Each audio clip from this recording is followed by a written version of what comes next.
Alhamdulillahirobbilalamin. Assalatu wassalamu ala asyrofil mursalin wa ala alihi wa sahbihi ajma'in. Amma ba'du. Salawat beserta salam kita junjungkan atas kehadiran Nabi Muhammad Rasulullah SAW yang melapaskan semua doa Allahumma sholli ala sayyidina Muhammad wa ala ali sayyidina Muhammad.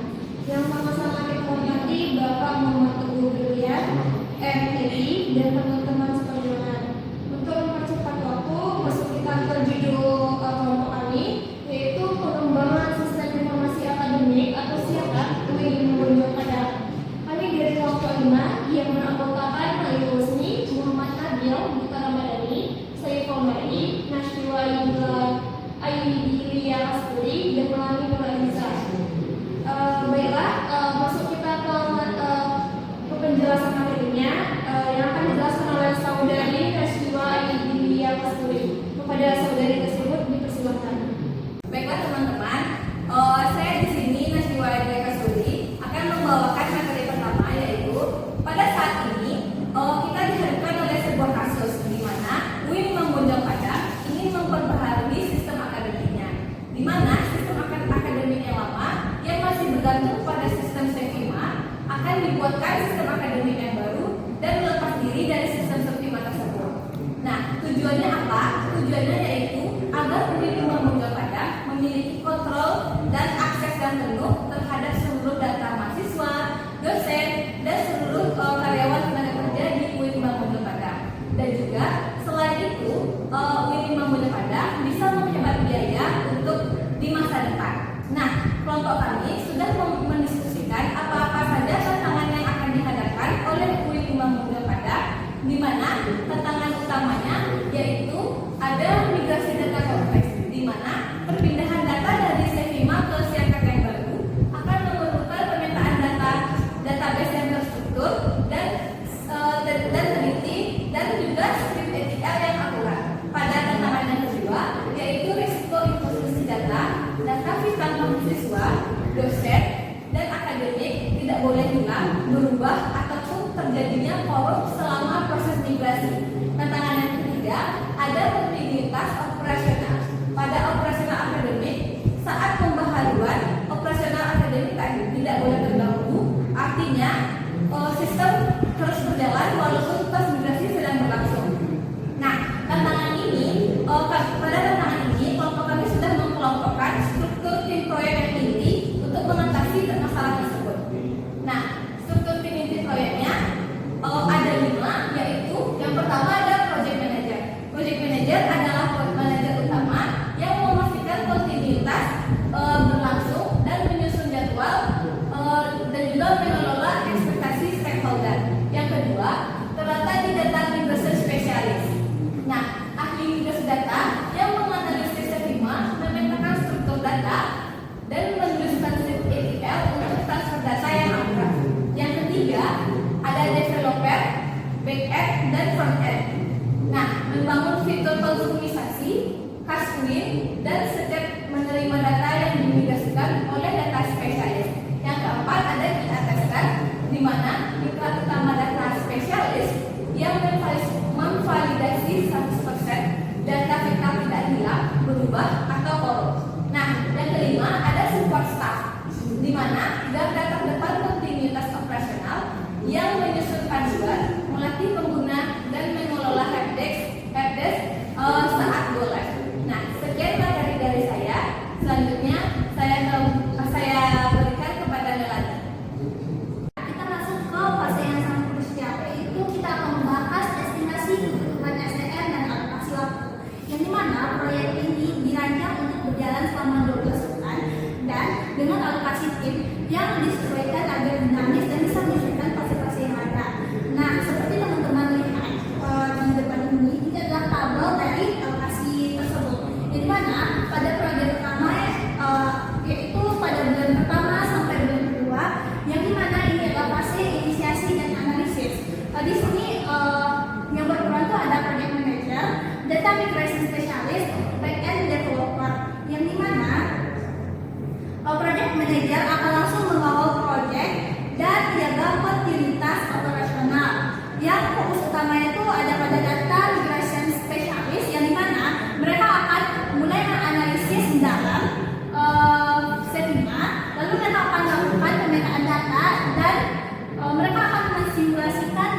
aplikasi yang kompleks. Selanjutnya di sini juga back-end developer yang mulai bergabung pada bulan kedua untuk melakukan desain arsitektur sistem. Nah, kita akan masuk ke fase selanjutnya, yaitu fase bulan ketiga sampai bulan kelima, yaitu fase pengembangan dan desain. Yang dimana proyek dan data migration tadi melanjutkan pekerjaan mereka. Lalu di sinilah tim developer inti seperti back-end developer mulai bekerja. Yang dimana back-end developer ini akan fokus pada kustomisasi sistem. Front-end developer yang juga mulai aktif pada bulan ketiga, yang dimana mereka akan fokus pada desain UX pada bulan ketiga sampai keempat, lalu beralih ke pengembangan dan integrasi dimulai pada bulan kelima. Dan yang terpenting juga ada juga tim QA tester yang mulai aktif di bulan ketiga dan akan bekerja intensif hingga bulan ke-10. Nah, kita akan masuk ke periode bulan 6 sampai 9, yang dimana ini adalah fase implementasi, validasi, dan pelatihan. Yang dimana di sini tentunya masih ada project manager yang mengawasi proyek. Selanjutnya ada data migrasi spesialis yang dimana mereka akan menyelesaikan simulasi migrasi mereka pada bulan ke-6, dan pada bulan ke-7 mereka akan melakukan validasi akhir, yang dimana mereka juga akan menyelesaikan pemetaan datanya pada bulan 10. Nah, selanjutnya di sini juga ada back-end developer yang dimana mereka akan menyelesaikan kustomisasi penuh yang ditargetkan pada bulan 8. Selanjutnya pada bulan ke-9 yaitu front-end developer akan menyelesaikan pengembangan dan integrasi pekerjaan mereka, dan UI tester akan melanjutkan kemudiannya yang sudah bekerja mulai dari bulan 3 sampai ke bulan ke-10. Dan yang terakhir support staff akan masuk pada bulan ke-6, di mana mereka akan menyusun materi pelatihan atau tester yang mereka menyusun pada bulan ke-6 sampai bulan ke-7, dan melakukan sosialisasi intensif pada bulan ke-8 hingga bulan ke-9. Lanjut. Selanjutnya periode bulan ke-10, yaitu fase go live dan transisi. Di bulan 10 ini adalah puncaknya, yang dimana tim inti teknisi seperti back-end, data migration, front-end sudah menyelesaikan pekerjaan mereka. Nah, fokus utama beralih ke tim QA tester, yang dimana mereka akan melakukan skenario tes akhir, validasi inkonsistensi data, dan mendukung penuh proses go live.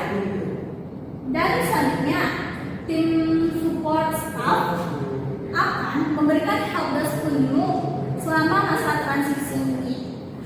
Dan yang terakhir adalah periode ke bulan 11 sampai bulan ke-12, yang dimana ini adalah fase go live dan pasca go live dan support. Yang dimana sebenarnya proyek ini belum selesai.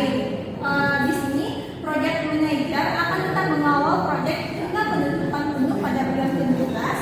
Tim back-end dan front-end developer juga akan kembali aktif, tetapi di sini mereka akan beralih untuk bug fix atau perbaikan bug dan perbaikan tampilan yang mungkin diperlukan setelah sistem digunakan secara langsung.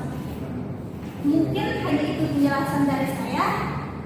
Selanjutnya kita akan memasuki materi selanjutnya yang akan dijelaskan oleh Nita. Baiklah, saya Nita Ramadhani akan melanjutkan selanjutnya, yaitu infrastruktur fisik dan perangkat lunak. Yang pertama ada software development, lingkungan kerja harian developer untuk membangun fitur siaran baru. Maksudnya software ini adalah tempat kerja harian para developer. Sebuah fitur baru siaran dibangun dan diuji coba di sini sebelum masuk ke tahap berikutnya. Jadi software ini ibarat laboratorium awal untuk eksperimen. Yang kedua ada server staging atau kritis. Replika identik server produksi untuk simulasi migrasi berulang dan validasi data tanpa mengganggu sistem lain. Maksudnya yaitu server staging bisa dibilang paling penting. Ini adalah replika identik dari server asli. Jadi sistemnya sama persis, tapi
antara contextual sama developer.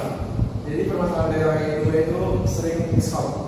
Jadi tujuannya itu untuk sering transparansi, deteksi masalah ini, dan keselamatan antara tim teknis untuk mencegah miskomunikasi yang menyebabkan inkonsistensi data. Jadi antara developer dan PI ini, contextual ini selalu tabrakan pemikirannya. Si developer pengen webnya itu rilis cepatnya, sedangkan contextual ini memikirkan kalau rilis cepatnya, fitur yang akan ditambah selanjutnya atau upgrade selanjutnya ini bisa enggak di contextual. Jadi saling bertabrakan. Jadi di sini dia disatukannya, dia nggak miskom. Ternyata dari step up atau yang sulit, deteksi itu menjawab apa yang dikerjakan kemarin, apa yang akan dikerjakan hari ini, apa pembahasan atau prosesnya, form data spesialis, lalu perbedaan format data utama. Yang kedua itu laporan progres mingguan, ada PMVC resource dan divisi quality management pembahasan progres PS jadwal, risiko baru, mengutamakan migrasi data dan SDM rancangan minggu depan. Jadi yang dari step up sama laporan progres ini minggu depan ini berbeda. Yang bisa beda itu menit, yang pertama itu minggu depannya. Jadi progres orang ini berbeda. Yang selanjutnya itu yang ketiga terus komunikasi, ada jadwal atau transparansitas, select dan tips, diskusi cepat, dokumentasi teknis, wajib mitigasi risiko. Dan itu ada di strategi penanganan tentang dari developer PSQA. Seperti yang saya bilang tadi, developer dan QA ini saling konflik dan saling berbeda. Tantangannya itu perkara developer fokus kecepatan dan kita fokus detail. Seperti yang saya bilang tadi, developer itu lebih fokus ke kapan rilis secepatnya kode itu, dan QA ini lebih fokus ke detailnya atau codingnya. Selain itu ada basic tentang project, yaitu alokasi data dan komunitas, operasional akademik adalah hingga kecepatan rilis itu baru, quality gets bisa staging, QA memiliki otoritas untuk menguji, staging sampai aspirasi, developer di dalam terus, kredit terbaru sampai ini. Jadi maksudnya itu developer di dalam terus, kredit terbaru sampai ini, developer itu nggak boleh nambah. Sebab kan tidak modifikasi datanya, developer itu boleh nambah codingan ke dalam database-nya. Seandainya ketika ditambah developer nambah codingan ke dalam webnya itu, maka akan muncul datanya. Karena itu masa migrasi, tidak boleh kita pecah-pecah atau tambahan keterangan datanya, masuk tahu. Yang kedua yang saya terakhir itu definisi selesai, definition of done, pas dia akan selesai, jika lolos, pada selesai, 100% tes fungsional, 100% skenario tes basic menjaga migrasi. Baik, selanjutnya akan disampaikan oleh saudara kami Muhammad Nadir. Nah, di sini saya akan membahas mitigasi risiko kekurangan SDM. Adapun risiko kekurangan SDM yang pertama yaitu kurangnya keahlian spesialis data. Nah, saat kita mengakuisisi SDM, kita tidak mungkin mengakuisisi SDM internal UIN untuk mengambil peran sebagai data spesialis migration jika mereka tidak memiliki background dalam data migrasi sistem vendor. Nah, kemudian adapun mitigasi yang ditawarkan, yaitu kita dapat mengalokasikan anggaran kepentingan untuk menyewa seorang konsultan eksternal atau freelancer spesialis migrasi data jika SDM internal tidak memiliki rekam jejak migrasi ke sistem vendor. Nah, yang kedua yaitu ketergantungan pada individu fungsi. Nah, apa yang terjadi jika misalkan satu dari dua data spesialis kita mengalami sakit atau berhenti di pertengahan proyek? Pasti proyek kita akan berhenti. Nah, maka mitigasi yang ditawarkan yaitu kita perlu melakukan dokumentasi wajib untuk semua temuan dan script agar nantinya informasi yang ditemukan oleh spesialis data itu tidak hanya terpaku di satu otak saja, namun ada dokumentasinya gitu. Kemudian kita juga dapat melakukan sistem shadowing di mana backend developer senior bekerja paruh waktu dengan data spesialis selama 1-3 bulan untuk melakukan transfer pengetahuan backup internal. Nah, kemudian ada pun risiko yang ketiga yaitu keterlambatan pekerjaan. Di mana dalam mengerjakan proyek pasti kita melaksanakan proyek itu molor gitu ya.